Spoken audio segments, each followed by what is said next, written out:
Welcome back, everybody. Derrick Soo, your 2022 Oakland mayoral candidate. Well, the MPPT controller is actually working far better than the pulse width modulation regulator. And so anyway, I'm going to turn it around so you can see what it's doing. I've been incredibly happy with the results that I've been getting this morning. The first full morning, we're really heavily overcast, so I'm going to show you outside right now. There is light, but you look behind me, it's all real heavy overcast, and right here is the dead PV panel that I've been dealing with for this morning with Amazon. And so anyway, this particular PV panel is one of the year-old models, and so it's no longer available, nor is it manufactured. A newer model with new components and newer technologies are being used. So, and that's the two newer ones that I received just a little better than 2 weeks ago, or at the turn of the month. So anyway, we found this dead panel, and the way that we have it wired is a series parallel. So we're operating on 36 volts, which with an open circuit should give us about 41 volts DC. And so yesterday, right after I hooked up the new MPPT controller, I instantly saw that I was just short of 400 watts of energy creation, which at the time the sun was fully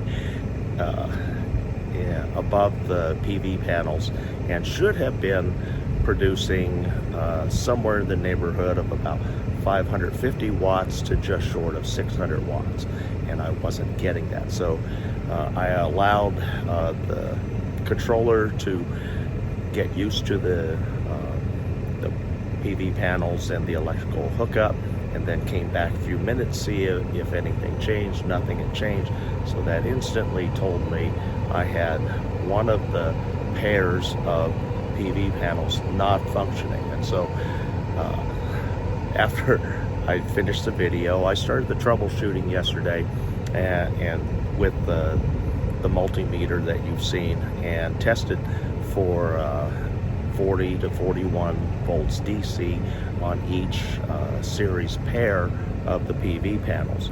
The first one, I didn't have any issues. It showed just short of 41 volts. Second pair, right above the doorway, that one showed just short of 41 volts. Then when I got to the final pair, that one showed dead. Because it should have been 40 to 41 volts, which it wasn't. In fact, it was actually displaying just short of 20 volts, half of the voltage needed. And so that told me that one of the two panels was not functioning. And so I disconnected that, did a voltage check for each panel, and that's how I found that one panel was not producing anything. It was a dead panel. So anyway, we're going to take that off today. Amazon is a horrible place to deal with in terms of customer service, and no satisfaction whatsoever. So anyway, it'll be about a month for me to replace this one piece of shit panel that came broken and non-functioning, and that's why I've been having a lot of issues. But also, since I updated from PWM Regulator to maximum power point tracking, it's been incredibly different. This morning, the battery voltage never dropped below 13 volts. And so that tells me that the MPPT is keeping a constant charge on there and keeping the battery voltage up, whereas the PWM, it dropped to as low as 10.7 volts in the morning when I turned my coffee pot on. And so this morning when I turned the coffee pot on with it plugged into the inverter, it never left 13 volts. So that's the difference between a multi or a maximum power point tracking unit versus a PWM. It helps compensate because it does have a boost circuit inside of there, and that helps compensate for some of that electrical shortage and keeps a constant charge on the battery, which has been incredible. Right now, as you see with the dark sky behind me, I'm still generating with the 4 panels about 25% of the power that I should be getting. I'm getting just short of 100 watts of electrical generation in this high clouds.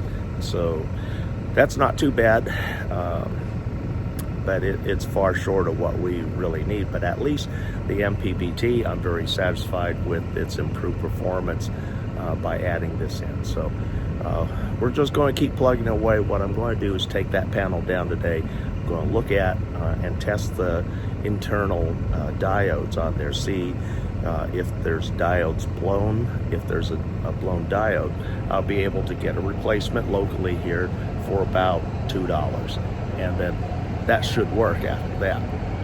The hardest part will be soldering it in, making sure all the connections are solid, and making sure that I install the diode in the correct direction.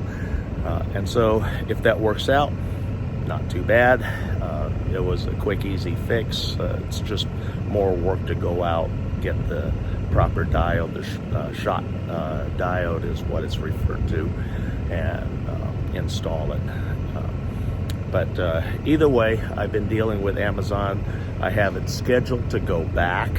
If it doesn't work, if I fuck it up, who cares? It's going back to Amazon. Amazon's not returning to the factory. They're going to either put it on a resale cart and sell it as a defective product, or somebody will probably buy it and do the exact same thing that I did, and then try and sell it for whatever they can get. Because we know Amazon does a lot of that. Also, they trash out a lot of things, adding to the landfill in huge numbers. So anyway, going to work on that and test, and then we'll be right back.